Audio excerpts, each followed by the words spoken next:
ni daraja la John Pombe Magufuli, maarufu kama Kigongo Busisi.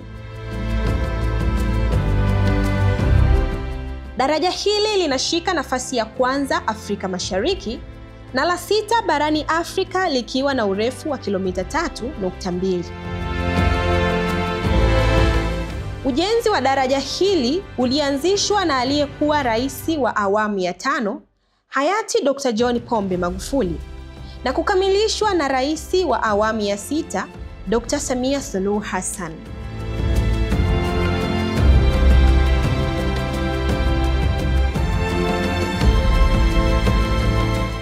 Daraja hili ni alama ya mafanikio ya Tanzania katika uwekezaji wa miundombinu ya kisasa inayotekelezwa na serikali ya awamu ya 6 chini ya uongozi wa Dr. Samia Suluhu Hassan.